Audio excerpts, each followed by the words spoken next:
Hi, it's just a quick video. I thought I'd do a little comparison between the Android keyboard, the new Android keyboard on Jelly Bean, and Swype. Since they both use the same, very similar input method. For anyone unfamiliar, instead of typing Hello, which is difficult when you've got big fingers like mine, you can simply put your finger on the screen, keep it on the screen, and go between the letters. So, hello, how are you? Okay, and there we go. We've made a mistake on here.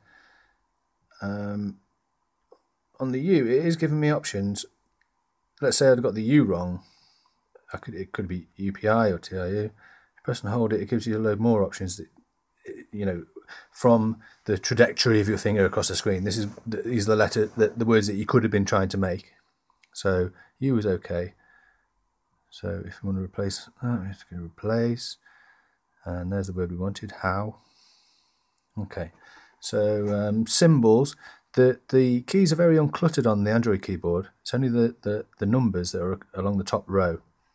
I'm not sure if you can pick them up on the camera, just in black. So if I want a 7, I'll just press and hold on 7. There you go. For symbols, for commonly used symbols, I can press and hold on the full stop and go to, there you go, semicolon if that's what I wanted, or I could go through the secondary screen there, or there is a third screen with some more obscure symbols. Well, some of them more obscure anyway. Okay, if you wanted to add a new word into the dictionary that doesn't already exist, let's make one up. There we go. Touch again to save. Fair enough. Do you want to add to dictionary? Well, I did just tell you that I wanted to, but okay, we'll press another button, and then we carry on typing. Sometimes when I've been doing this, I don't know whether they fixed it with an update, because I haven't done it just lately, but it was doing where the whole keyboard would drop away at that point and then come back up. You'd have to press it and the keyboard would come back up again. I don't know. Perhaps they've fixed that now. What else have we got? We've got a smiley button down here. You can either press it once for a smile or press and hold for some more options.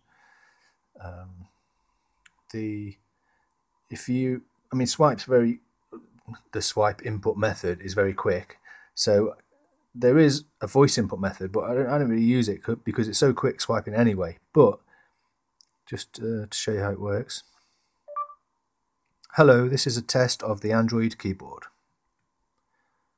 There you go, so it works pretty well. Okay, let's do the same now, but let's show you the swipe keyboard. Okay, so there's a swipe one. Like I say, these keys have got the symbols above them, so it's not, it's all very easy to see. So some would call it cluttered. I call it, the symbols are just there on hand to use when you want them. So again, we can still write hello. How are you? It's a lot easier just to add on a question mark on the end there. You can still go into the secondary screens, and there's a question mark there again. Gives you another second with the same but very similar symbols.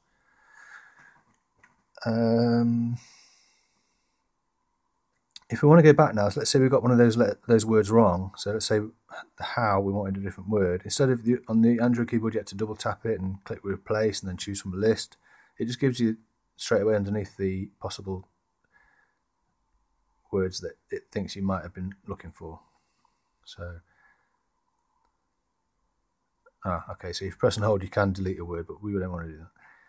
I was just testing to see whether or not, if you press and hold it, on the Android one, it gives you a lot more options, but no, it just gives you these across here. But actually, there are more if you swipe across. Actually, I've just remembered.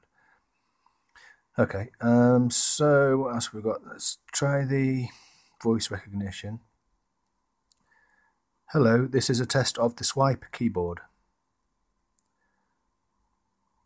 There we go. It's spelt swipe the traditional way, because obviously it doesn't know that I'm talking about swipe, but just press on there and there it is as an option. So yeah, I find this a lot more a lot easier to use, a lot more intuitive. I've used Swype for a long time, but I used the Android keyboard because the Nexus 4, I've only just had it a couple of weeks. So I thought I'd give the Android keyboard a go. And I gave it a couple of weeks. And I text a lot, I WhatsApp a lot. So I've given it plenty of use. But it just wasn't as easy to use. There was a few things just grating on me, having to go through extra steps to get things done. So I put Swype back on, and I'll be honest, it was like a breath of fresh air. It was just so much easier to use, and part of that is probably going to be due to just familiarity. I've used Swype for a long time. I know where all the functions are, well, most of them. Well, in fact, I'm still learning, to be honest, with Swype. There's things like if you wanted